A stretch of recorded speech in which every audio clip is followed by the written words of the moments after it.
Hi everybody, I'm Rick Beato. Today's Everything Music is called Basics of Music Theory Part 1, Intervals, Keys, and Chords. Let's get started.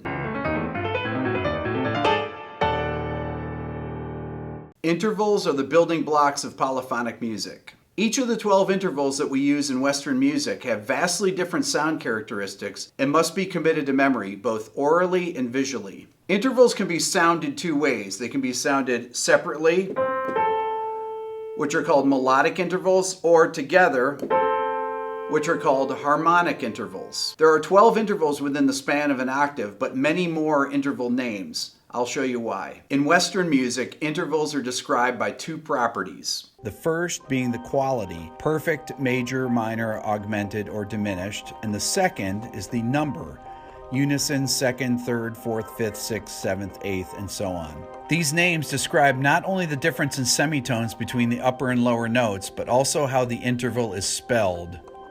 The half step, also known as the semitone, is found on the piano between the notes B and C and E and F.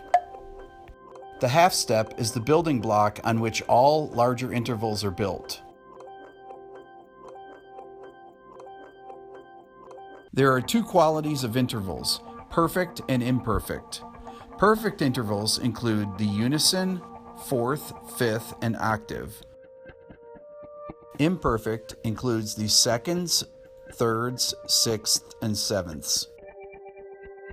Perfect intervals become augmented when enlarged by a half step and become diminished when reduced by a half step. Imperfect intervals become augmented when enlarged by a half step and become minor when reduced by a half step. Minor intervals become major when enlarged by a half step and become diminished when reduced by a half step. In order to accurately name the interval, the first thing we need to do is figure out how many letter names are spanned, meaning if I go from the note C to F, you go C, D, E, F. So it's some type of fourth because there's four letter names spanned. If it goes C up to A, that's C, D, E, F, G, A. It's some type of sixth. Now all we have to do is figure out whether it's major, minor, perfect, diminished, or augmented.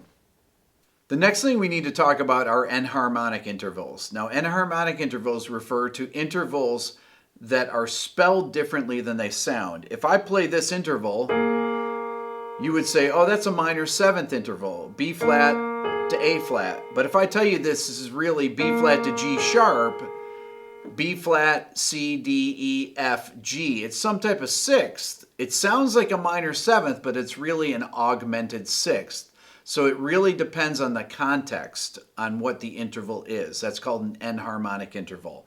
Same thing as if I do from G flat down to C. If I go G, F, E, D, C, there's 5 letter names spanned. But that interval is a tritone, so it is called a diminished fifth. If it were a regular fifth, it would be from G to C, but this is from G flat to C.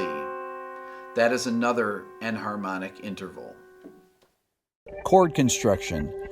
The stacking of two third intervals produces triads. A major triad has a major third on the bottom and a minor third on the top. Between the two outer voices is a perfect fifth interval. A minor triad is just the reverse. It has a minor third on the bottom and a major third on top. The augmented triad is two major thirds stacked, and the diminished triad is two minor thirds stacked. There are also a set of triads where the middle note of the chord is altered in some way. The first of these is a suspended four triad.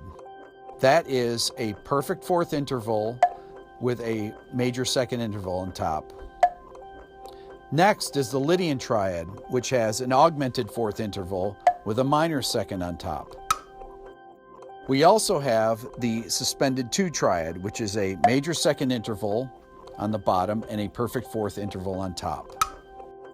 And lastly, we have the Phrygian triad, which is a minor second on the bottom and an augmented fourth on the top.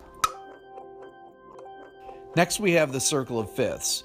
This chart will help you figure out which notes are sharped or flatted in any given major or minor key. Every major key has a corresponding relative minor key whose tonic is located a minor third below the root of the major key. This is also true in reverse. Every minor key has a relative major key that's located a minor third above. In each case, they both share the same key signature. For example, the key of G and the key of E minor both have one sharp, which is F sharp. Or the key of E flat major and C minor both share the same key signature, which has three flats, B flat, E flat, and A flat. Sharps appear in key signatures in a specific order: F sharp, C sharp, G sharp, D sharp, A sharp, E sharp, and B sharp. Just like sharps, flats appear in a specific order as well. It happens to be the reverse order of the sharps: B flat, E flat, A flat, D flat, G flat, C flat, and F flat. That concludes part 1 of my Basics of Music Theory. In part 2, we'll be covering chord scales, modes, and progressions. Remember, click here to subscribe, and thanks for watching.